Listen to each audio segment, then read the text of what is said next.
Batavia di penghujung abad ke-19. Pemerintah Kompeni Belanda yang berpusat di Beltevreden, sekarang sekitar wilayah Monas dan Lapangan Banteng, mendatangkan Schout van Heine, seorang perwira polisi khusus, untuk memberangus gerakan 7 pendekar ulama Jayakarta bernama Pituan Pitulung alias Pitung.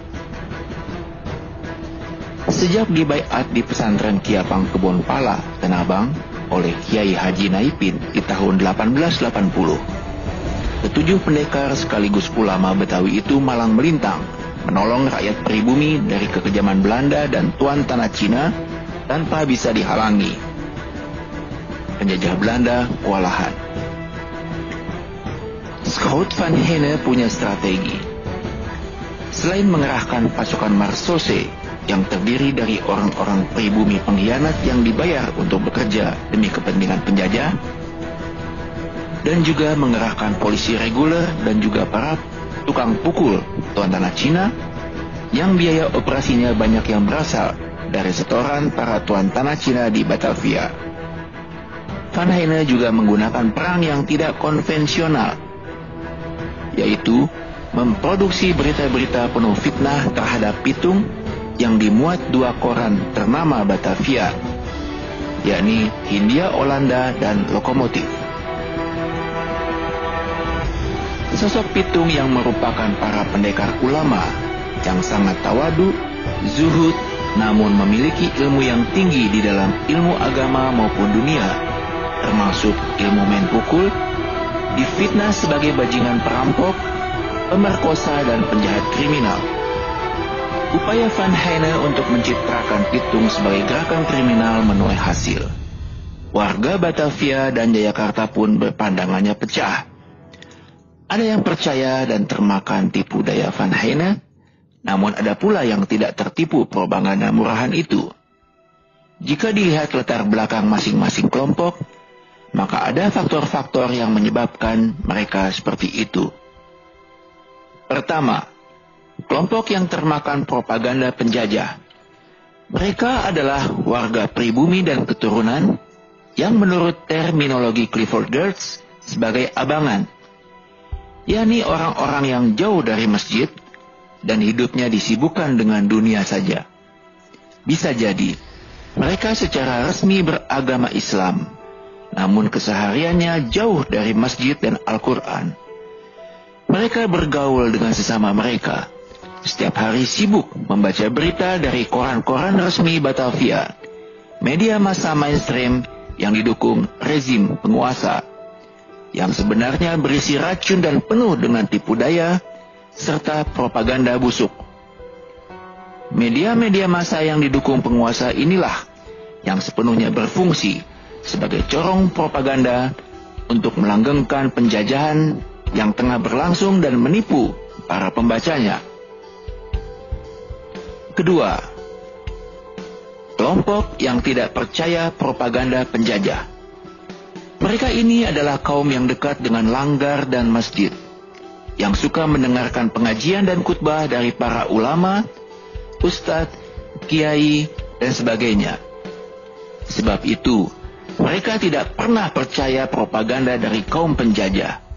Terlebih lagi mereka yang tengah berkuasa adalah para kafirin. Kaum seperti ini adalah kaum yang tercerahkan, yang kritis dan mampu menilai situasi kondisi bangsa dengan jernih, karena mereka jauh dari corong propaganda kaum penguasa yang kebanyakan berisi hoax. Tahun berganti, sejarah pun berjalan, masyarakat tetap terbelah. Kondisi warga Jayakarta dan Batavia di penghujung abad ke-19 masih kental terasa. Ada yang mati-matian percaya dan yakin dengan pendapatnya. Bahkan saking cintanya, mendewa-dewakan orang yang mereka puja bagaikan Tuhan. Mereka berpegangan kepada berita-berita dari media-media besar yang menjadi corong propaganda kekuatan modal yang besar di belakangnya. Dan uniknya, mereka ini juga jauh dari masjid dan tuntunan para ustadz, kiai, dan ulama. Mereka termasuk kaum abangan, sama persis seperti di zaman Schout van Heine. Sedangkan kelompok masyarakat yang kritis sekarang ini juga dekat dengan masjid dan para ulama. Mereka tidak mudah dibohongi propaganda palsu media besar dan bukan termasuk generasi micin atau generasi sinetron. Sebab itu kesadaran mereka tetap terjaga dengan baik dan bisa dengan jernih melihat benar atau salah dalam suatu peristiwa. Bagaimana dengan kelompok sekarang yang notabene katanya juga kelompok Islamis, dekat dengan masjid dan juga para ulamanya, namun dalam sikap dan tindakan malah nyinyir terhadap perjuangan Islam? Di zaman Schout van Heine juga ada yang seperti ini. Namanya Haji Samsudin. Ini haji pendatang, bukan warga asli Jayakarta yang kaya raya, hasil dari usahanya yang banyak menyusahkan rakyat. Samsudin, walau bergelar haji, namun dia menjadi sekutu bagi tuan tanah Cina dan penjajah Belanda. Bahkan dia menjadi penasehat penguasa.